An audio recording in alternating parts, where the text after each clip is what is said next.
1, 2, 3, 4. Screen time, screen time, screen time, screen time. It's my screen time too. Screen time, screen time. Hello, and welcome to It's My Screen Time Too, the podcast where we review the programming the other critics ignore. Stuff made for kids. Find out what to watch for family movie night, what to avoid altogether, and what you'll want to watch alone voluntarily. I'm Katie. And I'm Deborah. And I have two kids, ages 9 and 6. And I have 3 kids who are 15, 11, and 11. Welcome to a Screen Time in the News episode for the week of November 27th, 2024. Happy early Turkey Day, listeners. We read an article in Wired by Angela Watercutter all about the 2-screen, 3-screen, even 4+ screen experience. Watercutter was writing about election night. And here's a quote from her article. Yes, on election night 2024, like so many others, I had CNN on, a laptop open, and a phone in my hand. So her article titled, Forget Screen Time, We Need to Talk About Screen Real Estate. It's not about kids and screens, but it did get me thinking about screen real estate in my own home. And I don't think we've ever discussed on the podcast if we are TV on the mantle people or not. And Katie, you also, like the day I read the article, you sent a picture of a cord cover-upper home decor art item. And so it was all like coming together. And I thought it would be fun to talk about where is the place for screens? Multiple screens? How do we feel about all of this? Yeah, I love this. I love this as an idea. So we're going to ignore the election night aspect of the article. That is not the only time that people watch TV with their phone in their hand or even with a laptop and an iPad also nearby. Do you remember the show The Talking Dead? I do remember seeing ads for it, but I never, because I didn't stay up that late, so I never watched what came after The Walking Dead. I never watched it either, but yeah, there were a lot of ads during The Walking Dead about The Talking Dead, and that introduced me to the term the 2-screen experience. And so I wonder, are you a 2-screen or more viewer in your grown-up screen time?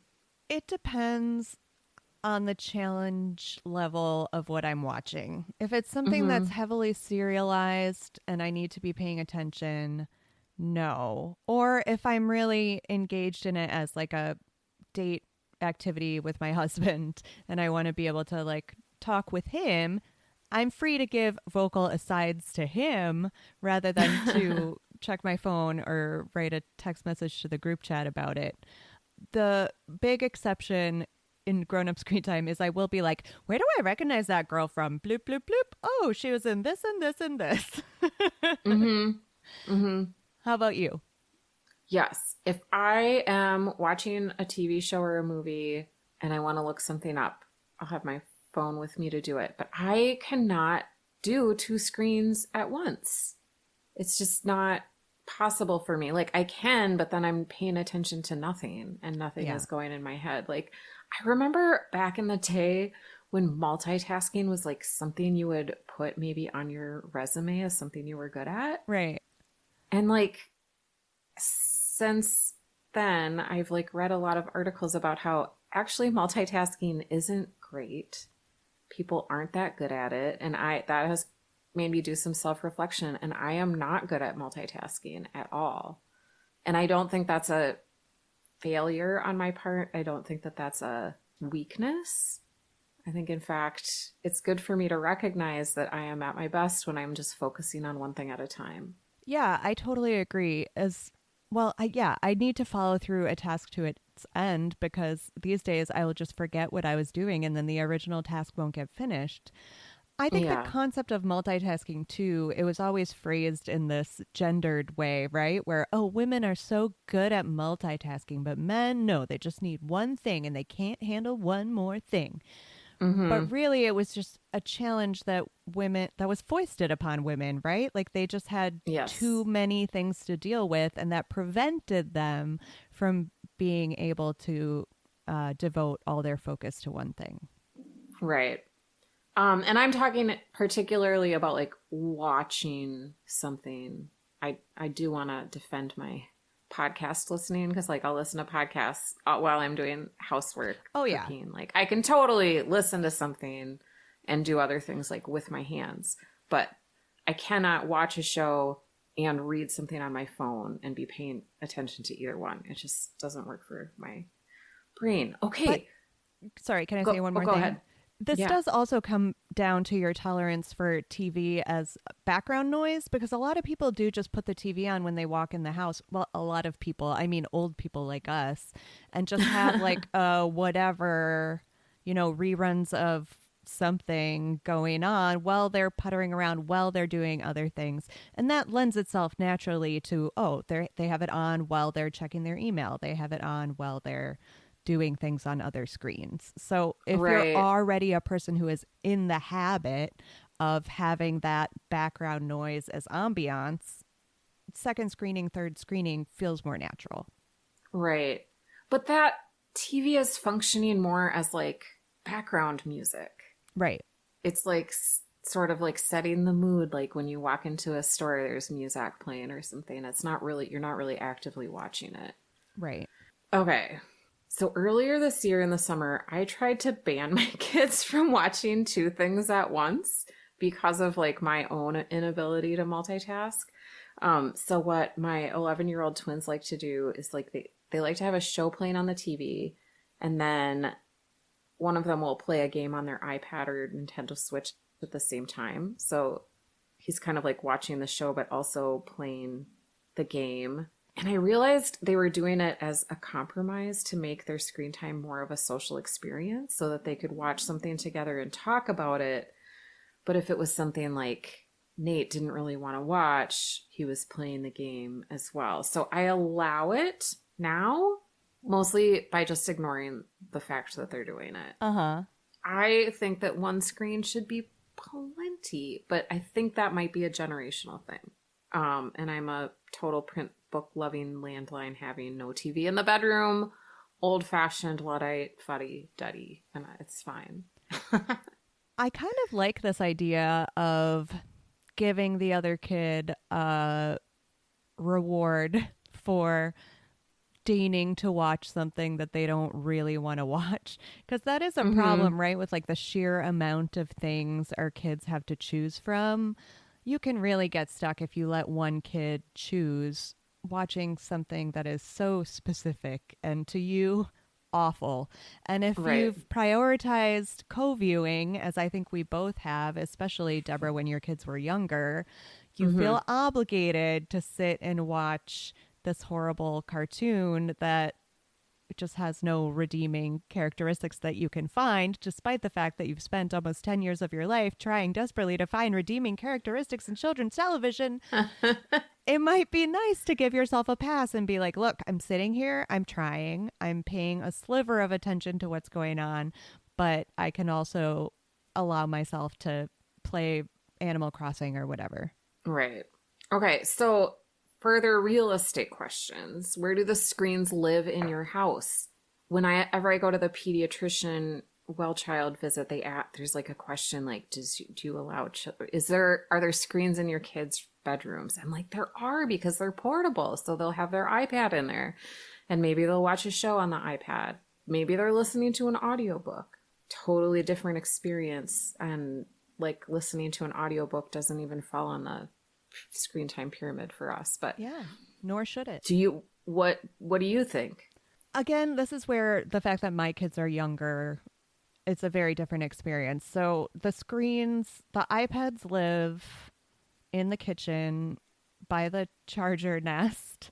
And if they're going to use them and we give them time to use them, they can take it elsewhere in the house. But at no point does the tablet live in their rooms. So they always come back downstairs to charge or whatever. And second screening for the kids has not really been a thing that has come up much for us yet. Except when they have friends over and they're playing video games, like they'll be playing on the big screen TV on the Xbox, maybe a couple kids, and everyone else will be commenting on what's going on, but then the other kids who aren't actively playing on the Xbox will be playing other things on their tablets. And I think that's pretty common as a gaming experience for larger groups of kids. Totally common. Yeah, totally common. So we haven't dealt with the screens in the bedroom quite yet. Yeah. Are you a TV on the mantle person or not? We are, and we always have been. I mean, I love television. My husband loves television, and it's how we grew up. So that's where it is. How about you? Not on the mantle, but we did have a TV in our living room up until really recently. Ooh, so do you have like a rec room where the TV lives now? Yes. Oh. Now, well, we were a TV family. So we had a TV in the living room, a TV in the basement, like family room.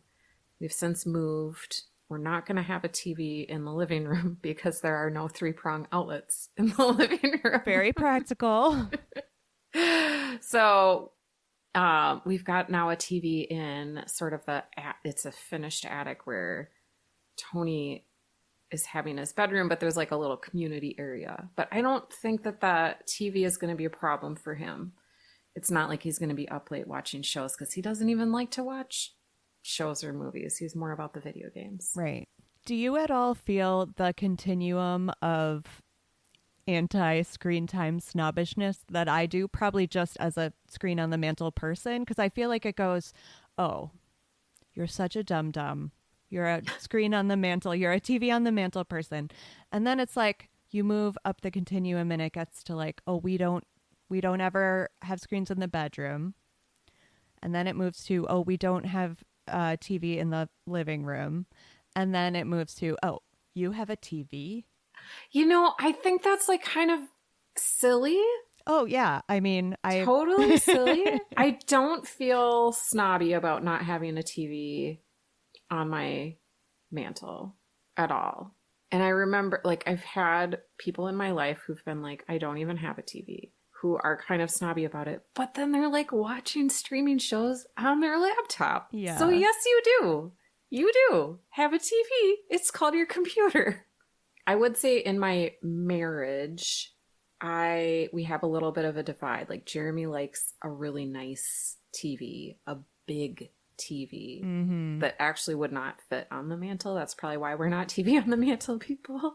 And I would be fine watching TV on like a little 12-inch thing. Like the quality of the picture doesn't matter to me because I don't like really pay attention to sports. And I think that's more like of a athletic viewing demand. You want to see the details. Right. Everything in HD. Yes, we have that same difference, but I've just let it go. It's fine. The TVs can be big. That's not a hill I'm willing to die on. Yeah. So did you buy that cord hider? I did not, mostly because that area of the counter is so crowded with other things as well that I'd have to do so much organization just to get it down to only cords. But listeners, it really was just like a front that looks like a small bookshelf, and you just kind of tuck the cords behind it. And you could hide anything behind it. You could hide, like, I don't know, you probably don't do this because you're more organized than I am, but I have just stopped putting the frequently used spices back in the spice drawer because I'm using them right next to the stove when I'm cooking anyway.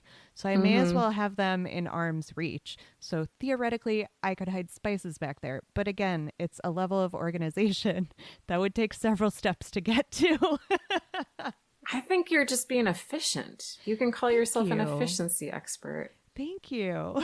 Yeah. How do you deal with cord clutter? I keep my phone cord in my purse unless it's in use. That's where it lives. And I've tried to model for my family that if you have a place for your cord and you always put it in that place, then you're never looking for it. But nobody else has caught on. Just give it time. Yeah. Do you still let them borrow yours? So you know how I ruin our group chat because I have an Android? I'm the same person in my family. So I don't have to share my cord because it doesn't work with anybody else's device. That's the sneaky reason. I love it. Stay strong, Deborah.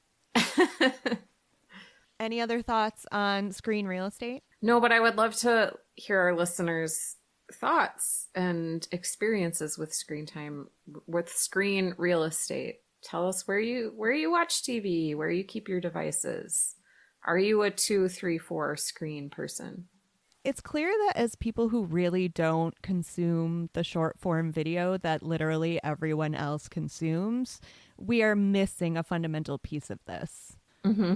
So please let us know. Tell us how wrong we are, listeners. All right, well, let's do a quick catch up on what we're watching with our kids or what our kids are watching without us. So we have recently dipped our toe back into Nailed It on Netflix, which is always fun, particularly around the holidays. I think they do some really fun holiday specials on Nailed It.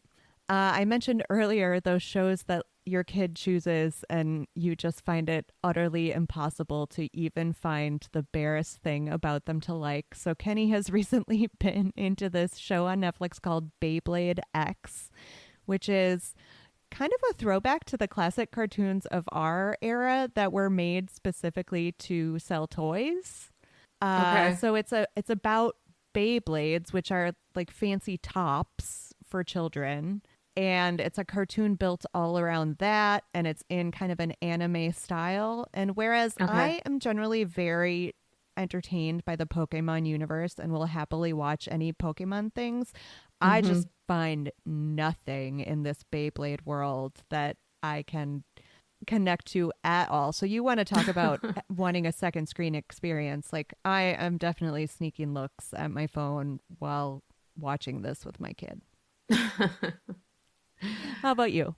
Okay, I haven't watched it yet, but by the time this airs, I will have watched Nugget is Dead, A Christmas Story, a new original movie on CBS that airs November 21st. Oh my gosh, why are we not covering this? Because I just saw a preview for it.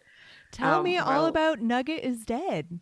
I don't know that much about it, but it was heavily advertised during the last Georgie and Mandy's first marriage episode that I continue to watch and enjoy.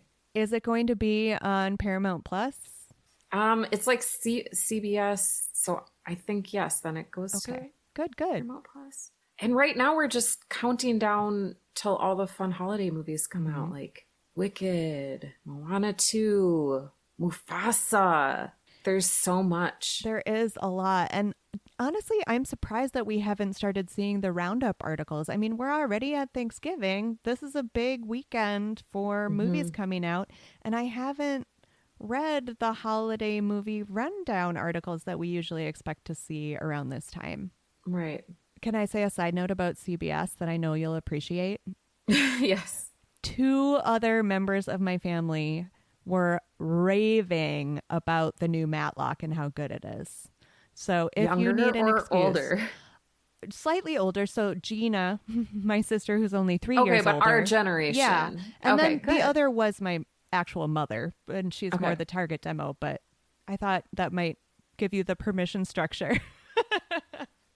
Yes, I need to watch that. Yeah. Well, how about your grown-up watch list? Other than Matlock, what is on there for your kid-free screen time? We just started Slow Horses, the latest season. Nice. Yeah. That's it for now. Okay. We finished Only Murders in the Building. How about you? I feel like weirdly my screen time comments all dovetail back into the conversation we just had about second screening, but we've been watching this multilingual series on Apple TV Plus called Drops of God, and it is in Japanese, French, and English. Ooh. So you can't be second screening because you never know when you're going to have to be reading subtitles, and you've got to be paying attention. I think it's a fun, wildly imperfect show. I'm still enjoying it. We've only got like a couple episodes left, and I'm sure there will not be a second season. But it has been a good way to make sure that we're engaged in what we're watching and not simultaneously doing other things. Nice. Listeners, tell us what you're watching too. Thank you for listening to this Screen Time in the News episode. If you enjoyed our show today, please recommend the show to a friend that you think would enjoy it too, so that we can grow our community of parents for sanity and screen time. If you don't want to miss our up-to-the-minute thoughts or our latest episodes, you can sign up for updates at our website, myscreentime2.com. Tune in next time for more real talk about the movies and TV we watch with our kids because we have to and sometimes because we like to. Bye. Bye. Screen time, screen time.